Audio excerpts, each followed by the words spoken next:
पे यहाँ पे सेंट्रल ब्यूरो ऑफ इन्वेस्टिगेशन के सामने मौजूद है और कल रात से मौजूद है। और मैं फातिमा नफीसा और सदफ ने का भी शुक्रिया अदा करना चाहता हूँ कि वो हम लोगों का हिम्मत बढ़ा। इस तरीके की हिम्मत से मेरे ख्याल से एक तो उम्मीद बरकरार रहती है और जो सवालात हमें लगातार करने चाहिए उनको करने की एक ताकत मिलती है। आपका बेटा, मैं अभी भी उम्मीद करता हूँ कि वापस आएगा, इंशाअल्लाह वापस आएगा। लेकिन आपका एक औलाद था, अभी कितने तादाद में आपके इतने सारे औलाद यहाँ पे साथ में, तो इन सब की जिम्मेदारी भी आपकी है, सिर्फ उसका नहीं। मेरे साथ है तो मैं इनके साथ, हमेशा इनके साथ, हमेशा आ जाएगा तब भी मैं इनके साथ, सबके साथ। और मेरी कुछ हद तक मैं ज़्यादा मजलिसों में बोलता नहीं हूँ, लेकिन आज मुझे लगता है कि बोलने की ज़रूरत है। मेरी एक पर्सनल एंगल इस तरीके से भी है कि मेरे बहनोई उन्हें भी गुमशुदा इस तरीके से किया गया था और वो कभी वापस नहीं आए। मगरबी बंगाल की बात है। तो जिस तरीके से हुकूमतें सवालों को टालती हैं और जिस तरीके से झूठे वादे करती हैं और तफ्तीश के नाम पर एक ढोंग रचाती है, उसके साथ मेरी अनफॉर्चुनेटली एक निजी इसका तजुर्बा है। तो आपकी बेचैनी, आपकी उम्मीद, आपका गम, इसके साथ मैं कुछ हद तक वाकिफ़ हूँ। ये कहते हुए मैं हमारी याददाश्त को थोड़ा ताज़ा करना चाहता हूँ, क्योंकि गुमशुदगी जो है, डिसअपीयरेंसेस और ख़ासकर इन्फोर्स्ड डिसअपीयरेंसेस, उनकी एक हिस्ट्री है। इस मुल्क में सबसे पहले जो इन्फोर्स्ड डिसअपीयरेंस का केस बहुत बड़े पैमाने पर पब्लिक कॉन्शियसनेस में आया था, वो 1976 में एक स्टूडेंट थे, राजन, पी राजन। केरल में कैलिकट रीजनल इंजीनियरिंग कॉलेज में आप ही की तरह एक स्टूडेंट थे, एक रेडिकल स्टूडेंट एक्टिविस्ट थे। उन्हें हिरासत में लिया गया था, याद कीजिएगा, वो इमरजेंसी का दौर था और वो कभी मिले नहीं। तो उनके वालिद, उन्होंने जब एक हेबियस कॉर्पस पिटिशन जायज़ किया, तो फिर उस पिटिशन के हियरिंग्स के दौरान 2 केरल पुलिस के सीनियर पुलिस ऑफिसर्स ने ये बताया कि राजन टॉर्चर के दौरान पुलिस स्टेशन में फौत हो, पुलिस स्टेशन में नहीं, एक सेफ हाउस में फौत हो। और उससे सबसे पहले ये इस तरीके से इन्फोर्स्ड डिसअपीयरेंसेस का जो हिस्ट्री, मेरे ख्याल से पहले भी हुए होंगे, लेकिन ये पहला जो एक पब्लिक कॉन्शियसनेस में आया। उसके बाद एक कॉन्शियसनेस बनी और हम डिसअपीयरेंसेस के बार बार ट्रेसेस हमें मिलते हैं। अगर आप देखें, कश्मीर में बहुत बड़े तादाद में डिसअपीयरेंसेस हुए हैं। Association for the parents of disappeared persons आंकड़ा देती है, कभी 10,000, कुछ लोग 8,000 कहते हैं। उनमें से one of the earliest disappearances was again एक तालिब का था, जिनका नाम था फारूक अहमद पीर।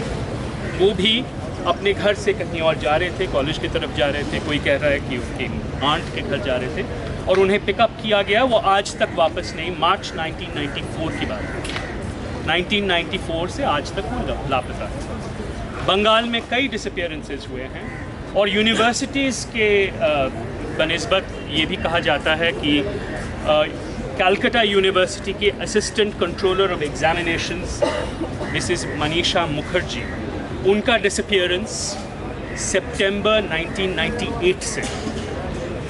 ये कहा जाता है कि उनके बहुत घने और नज़दीकी ताल्लुकात तब की रूलिंग पार्टी बंगाल CPIM के साथ थी और वो कुछ ऐसे तथ्य जानती थी जो CPIM रूलिंग पार्टी के लिए, उस वक्त के रूलिंग पार्टी के लिए थोड़ी इनकन्वीनियंट थी। और वो किसी जगह अपने नेफ्यू के साथ जा रही थी, नेफ्यू गाड़ी से उतर गया, वो कभी अपने डेस्टिनेशन तक पहुंची नहीं है।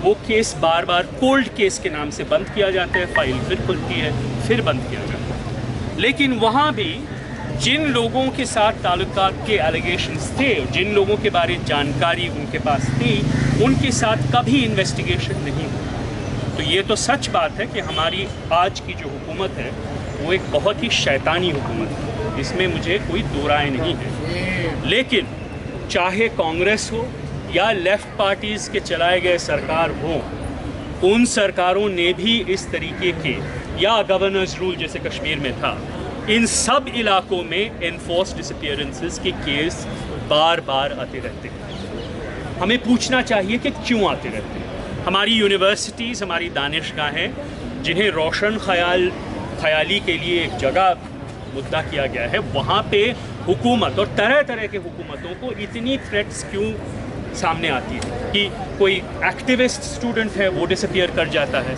कोई नॉन एक्टिविस्ट स्टूडेंट लेकिन एक माइनॉरिटी कम्युनिटी से बिलोंग करता है तो उसके पीछे उसके ऊपर दहशत की ज़रूरत क्या होती है ताकि बाकी स्टूडेंट्स में, स्पेशली माइनॉरिटीज़ के स्टूडेंट्स जो कम्युनिटी से आते हैं, उनके अंदर ये डर और दहशत हमेशा बने रहे। तो ये बात तो रही डिसअपीयरेंसेस की। अब मैं कुछ बात करूँगा अपीयरेंसेस की, क्योंकि जिस तरीके से नौजवान गायब और गुमशुदा हो जाते हैं उसी तरीके से नौजवान कभी कभी हाजिर भी किए जाते हैं। और मैं 9 साल 1 महीने पहले की एक बात है, आप लोगों में से कई लोग, मैं बहुत अच्छी तरह उस इलाके को जानता हूँ, बाटला हाउस, जामिया नगर। मैं जामिया का तालिब था तो वहाँ हम बहुत, मेरे दोस्त रहते थे और मैं रहते हैं। वहाँ पे जो हादसा हुआ वो हम सब के याददाश्त में है। एक पुलिस ऑफिसर फौत हुए और कुछ लड़के वहाँ पे फौत हुए। ये कहा गया कि 2 अफराद वहाँ से भाग निकले। एक का नाम दिया गया था जुनैद और एक का नाम रखा गया था पप्पू। वो पप्पू बहुत दिलचस्प इंसान, क्योंकि पप्पू का नाम बदलता रहा। पप्पू पहले पप्पू से शाहनवाज बना, फिर शाहनवाज से शाहबाज बना, फिर शाहबाज से शहजाद बना। 3 अफराद के नाम निकले थे, पप्पू उर्फ शाहनवाज उर्फ शाहबाज उर्फ शहजाद। 2 साल तक जिस तरीके से नजीब के बारे में अफवाहें मीडिया से घिनौनी और गंदी तरीके से फैलाई जा रही थी, इस गुमनाम आइडेंटिटी के बारे में भी फैलाई जा रही थी। किसी को मालूम नहीं था कि वो पप्पू उधर था भी नहीं। मौका वारदात के अगर आप ब्यौरा करें तो उस बिल्डिंग से 2 जवान लड़कों का निकलना बिल्कुल मुनासिब बात नहीं है। मैं वहाँ खुद गया हूँ और मैंने इसके बारे में काफ़ी तवज्जो से लिखा है। ठीक है, या तो वो छलांग मारते और गिर जाते, नहीं तो वो अगर नीचे आते सीढ़ियों से तो पुलिस से लैद जो सीढ़ी थी और जो गली थी उसमें से कोई हथियारबंद 2 लड़के नहीं निकल सकते। बाद में ये कहा गया कि ये पप्पू और शाहनवाज और शाहबाज और शहजाद यही मोहन चंद शर्मा का कातिल या हत्यारा था। ठीक है, गोली कभी नहीं मिली, पिस्तौल कभी नहीं मिला। कहा गया था कि वो बुलंदशहर के कनाल में नहर में फेंक दिया गया, लेकिन पप्पू नहीं मिला। 2 साल बाद एक लड़का मिला। फरवरी 2010 में आजमगढ़ में एक बिल्कुल सीधा सादा बच्चा 19 साल का शहजाद अहमद वो पकड़ा गया। उसके 1 माह पहले, ये मेरे ख्याल से आज तक टीवी या टाइम्स नाउ, मेरी याददाश्त इस पर कमज़ोर है, लेकिन इनमें से एक ने एक प्रोग्राम चलाया था कि ये शहजाद, कोई शख्स शहजाद वो पायलट की ट्रेनिंग ले रहा है ताकि वो सितंबर 11 जैसे दहशत का एक हादसा हिंदुस्तान में वो अंजाम दे। तो उसके बारे में इतनी चीज़ें बनी थी कि वो दिल्ली में बमबारी का वो गिल्टी था, उसने मोहन चंद शर्मा को मारा और वो पायलट की ट्रेनिंग ले रहा था इसलिए कि वो अटैक करे बिल्डिंग्स को, जैसे शायद ये जो भी। ठीक है, तो वो लड़का फरवरी में मिलता है। वो अपने घर में महफूज था, कहीं नहीं गया था। 2 साल से वो दिल्ली आया भी नहीं था, उसके बारे में कोई ट्रेसेस नहीं थी, सिर्फ एक एक्सपायर्ड पासपोर्ट के सिवा, जो 2 महीने बाद उस बिल्डिंग में पुलिस को मिलती है। तो जिस तरीके से एक नजीब अचानक एक दिन गायब हो जाता है, उसी तरीके से 9 साल पहले या 2010 में 7 साल पहले एक लड़का हाजिर हो जाता है। पता नहीं कहाँ से और कैसे वो हाजिर हो जाता है, उसके पीछे कौन सी स्टोरी है, वो कौन है। वो भी एक सीधा सादा 19-20 साल का नौजवान है, पढ़ लिख रहा है, अपने माँ बाप का सहारा बनने की कोशिश कर रहा है। उसने अपनी अम्मी से कहा था कि मुझे कंप्यूटर ट्रेनिंग करनी है, उसके लिए थोड़े पैसे आप बरामद करें। उनके पास उतने पैसे थे नहीं और उसकी अंग्रेज़ी कमज़ोर थी, इसलिए वो अधूरी रह गई उसकी कंप्यूटर ट्रेनिंग। लेकिन वो लड़का जो एक सीधा सादा पीसफुल लाइफ अपना वो प्रोसेस कर रहा था, गुजार रहा था, वो अचानक बन गया एक दहशतगर्द। इसी तरीके से जब ज़रूरत पड़ती है नौजवान गायब हो जाते हैं, नौजवान हाजिर हो जाते हैं। मेरा ख्याल ये है कि जिन लोगों ने नजीब को अगवा किया और जो कुछ भी उन्होंने उनके साथ किया, उसका अंजाम उन्हें खुद भी नहीं मालूम, उस टाइम पे नहीं मालूम। शायद ऐसे कुछ घटनाएं हुई जिसके चलते हुए इस बात को राज रखना बहुत ज़रूरी बन गया। क्योंकि आप सोचिए, 9 ABVP के मामूली कारकुन एक यूनिवर्सिटी में वो एक लड़के को पीटते हैं। अब आजकल के माहौल में ABVP के लड़के अक्सर लड़कों को पीटते हैं, कभी कभी लड़कियों को भी पीटते हैं। ये बहुत मामूली बात है। इस मामूली बात से एक तरह से निपटने का ये साधारण तरीका है कि एडमिनिस्ट्रेशन कहे कि हाँ, इसको आप ले लीजिए। ABVP कहे ये हमारे कारकुन अब हैं नहीं, इन्होंने गलत काम किया, अब हम दिखाते हैं हम कितने अच्छे हैं, हमने इनको पकड़वा दिया। क्योंकि क्या जाता है ABVP का, क्या जाता है JNU का, अगर 9 मामूली कारकुन जिन्होंने कभी मार पिटाई की, जैसे वो अक्सर करते हैं, उनमें से कुछ को पनिशमेंट दी जाती है। ये 9 मामूली कारकुनों का मामला नहीं है, इसके पीछे किसी और की एम्बैरसमेंट का राज मेरे ख्याल से छिपा हुआ। इसलिए तफ्तीश में इतनी ढील है, इतनी लेथार्जी। इसलिए पहले दिन से जब आप जाती हैं बसंत कुंज पुलिस स्टेशन और आपको उन 9 कारकुनों का नाम दर्ज नहीं करने दिया जाता, क्योंकि ये 9 कारकुन मान लीजिए पकड़े जाते, उनके साथ तफ्तीश की जाती, इंटरोगेशन होती, तो लिहाजा ये बहुत लाजमी है अपने को बचाने के लिए वो कहते कि क्या हुआ, कहाँ क्या हुआ, कहाँ गया वो लड़का, कैसे गायब हुआ, कहाँ है या नहीं है, वो सब अपने आप को अपने बचाव के लिए भी तो कहते हैं ना।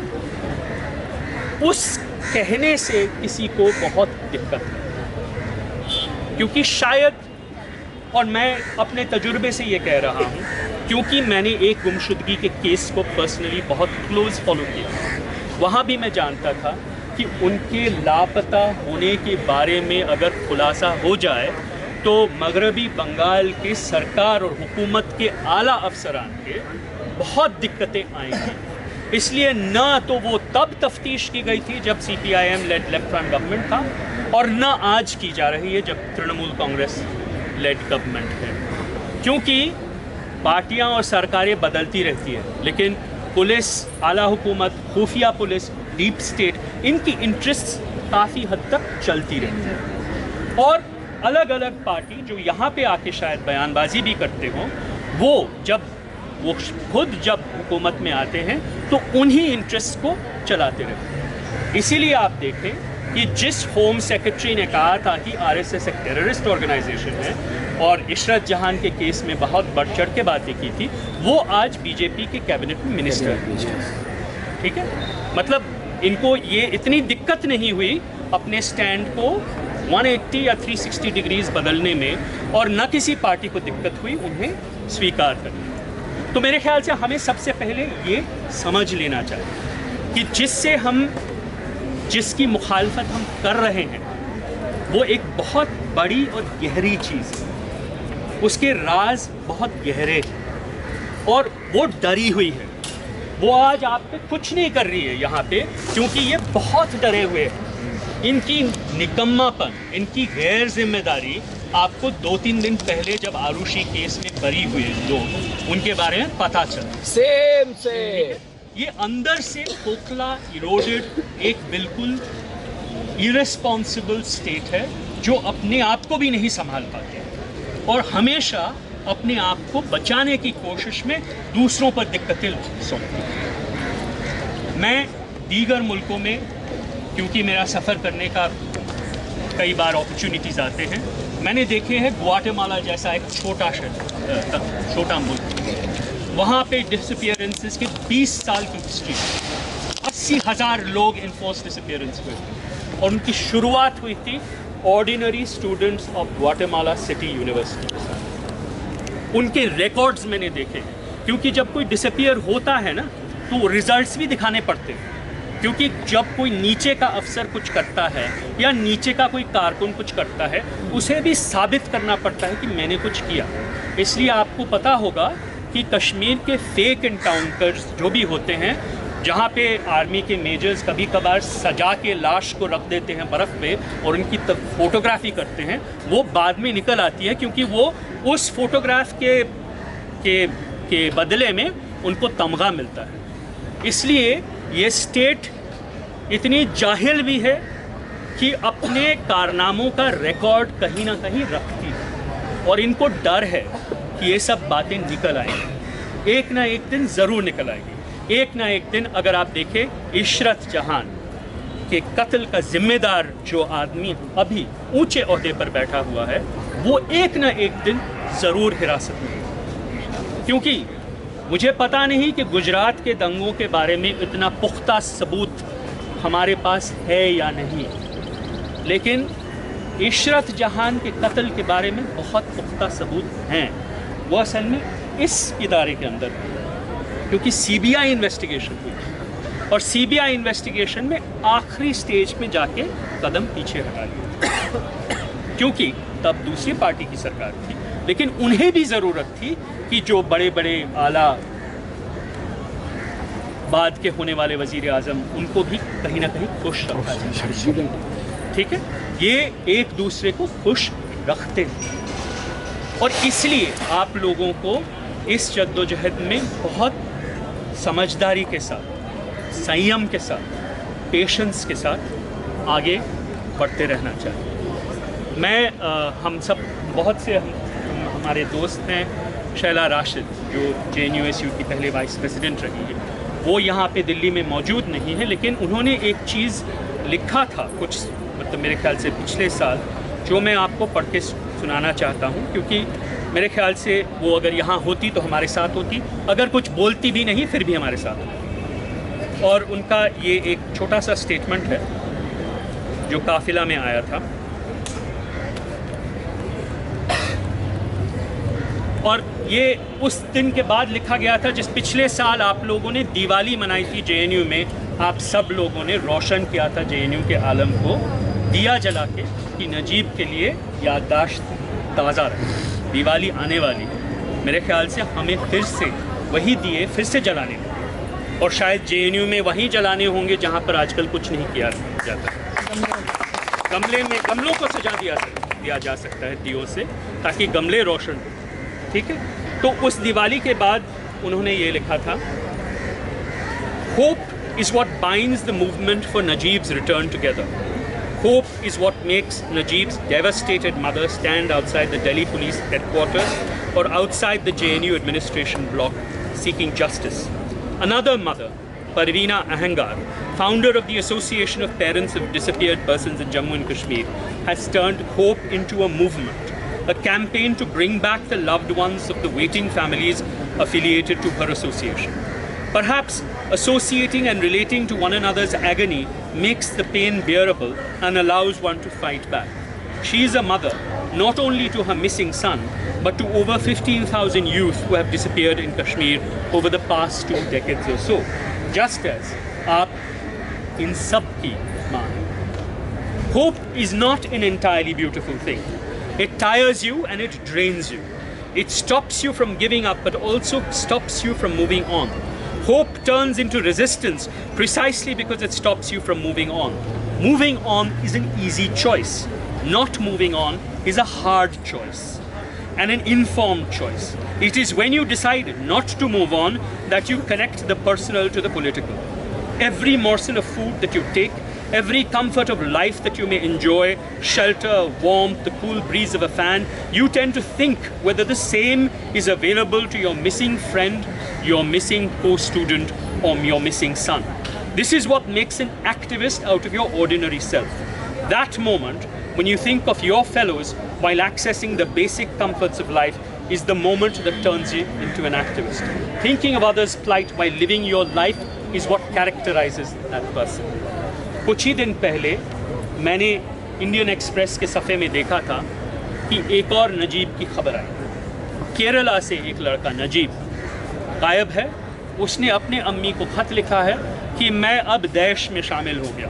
दैश मतलब Islamic state in Syria in Lebanon वगैरह वगैरह। मैं अब दहशतगर्द बन गया।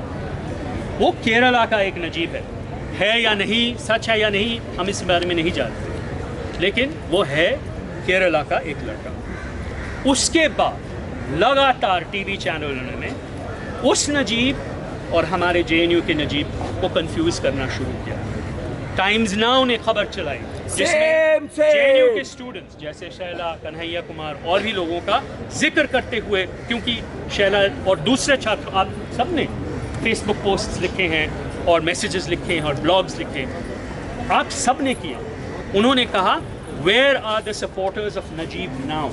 इतनी घिनौनी हरकत जो जानबूझ के दो अलग अलग अफराद को कंफ्यूज करते हैं ताकि ये इम्प्रेशन बनता रहे कि हमारा नजीब अहमद जो कहीं अपने आप गायब होके किसी दहशतगर्द फिरके में शामिल हो गया। इससे बड़ा झूठ जो कि सरकार करती है उसको पेश करती है, और उनके जो पालतू कुत्ते होते हैं मीडिया में जो उनको भौंकते हैं, इससे बड़ा मतलब उनके अंदर तो न जाने शैतान राज करता हो।